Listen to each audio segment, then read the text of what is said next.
Sampling as a way to make music has been around since the days of Space Invaders. And right now you could take some pre-made samples that you download off the internet and start making music. But just like Space Invaders, there are levels to this game, and I'm going to show you 5 different levels where each one is more difficult, more impressive than the last. You can make good music at each one of those levels, but for some, you need to be an absolute master at this game. So if you're watching this on an iPhone or an iPad, you've already probably got GarageBand, and in GarageBand there are some loops or samples that you could drop into a record and start making music right now. If not, it will take you a couple of clicks on the internet to start downloading whole packs of drum loops and vocal loops and bass lines and whatever else you might need to cut and paste a song together. But to me, using those kind of pre-cut, pre-made loops, that's level 1 of sampling. The weird thing is, pros still do it today. Umbrella by Rihanna was made with the drum beat taken from an old version of GarageBand. Espresso by Sabrina Carpenter was made with a couple of pre-packaged loops bought from a producer called Vaughan Oliver, who posts on Splice. The first time Vaughan Oliver knew he was on Espresso was when he heard it on the radio, and it was a massive monster smash, and let's be honest, a total banger. You can make great music using pre-made, pre-cut loops. It's just, to me, it's like getting one of those meal packs where everything's measured out and all you have to do is put all the stuff in a pan. Like, it's great, people eating the meal don't really care, but as the chef, how proud of that meal can you really be? Level 1.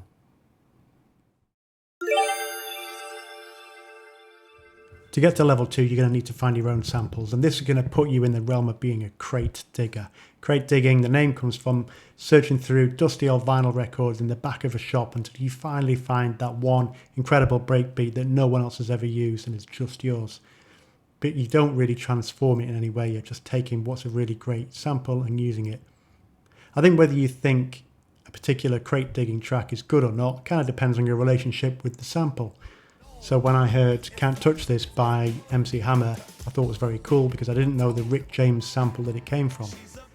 When I hear Super Freaky Girls by Nicki Minaj, I think it's lazy recycled garbage because I already know the original, and that's kind of how it goes. You need to be the first at using a sample, you need to be the only person using that sample, but when you get it right, it's very cool. To get to level 3, you need to do something a bit more with that sample, not just play it all the way through. You see a lot of people loading up samples into something like an MPC sampler, where they'll then chop it into 16 or whatever different little pieces and start replaying it.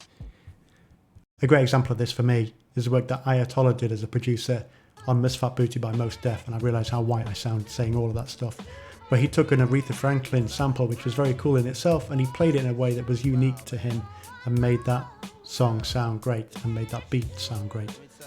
Another great example I think is One More Time by Daft Punk, and I can show you how that works. So this is a sampler called Koala, and what I've done is I've loaded up the original Eddie Johns sample into this first sample slot in the left hand side. The next 3 slots are short elements of that sample, and if I play it in just the right way, you'll hear what Daft Punk did to take that original sample and flip the beat into something new.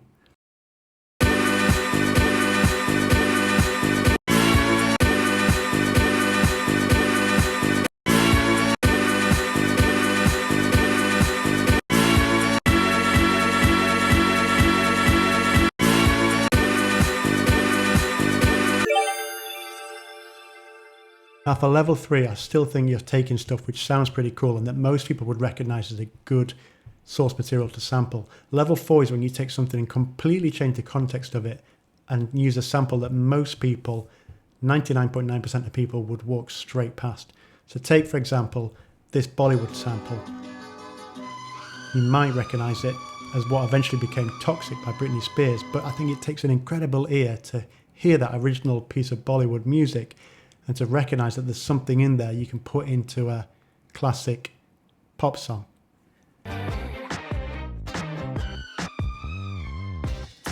Take this intro to an audio book called What Child Is This?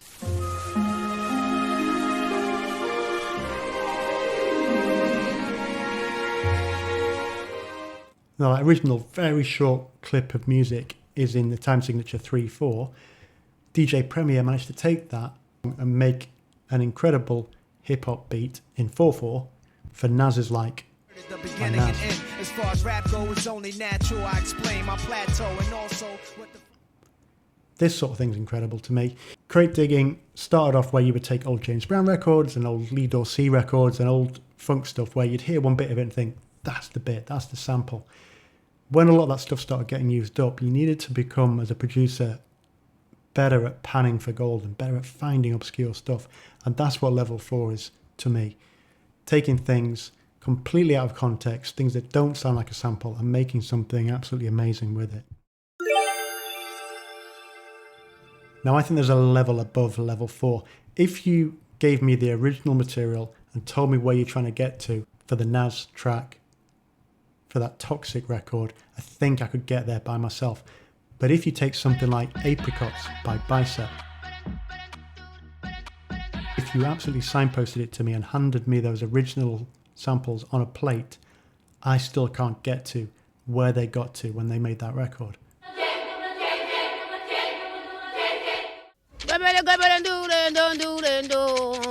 The same thing's true of Out of Space by Prodigy.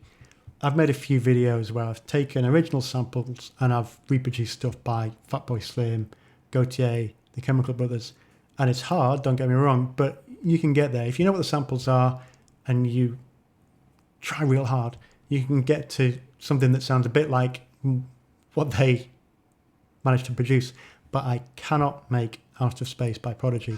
I know what the samples are, I know which parts of the record they got them from, I know what the end result sounds like, and I just can't get there because I don't have whatever Liam Howlett was doing with those samples to produce that record. To me, that's pure magic, that's alchemy, that's combining all of the skills that you need for levels 1, 2, 3 and 4 and adding an extra something on top. There are just those certain people, you know, DJ Shadow, the Avalanches, Timbaland, where they can take something and they can make something that no one else would have even heard in the first place. No one would have imagined the end result could sound like, and no one else can actually reproduce. Masters of the craft, magicians, level 5.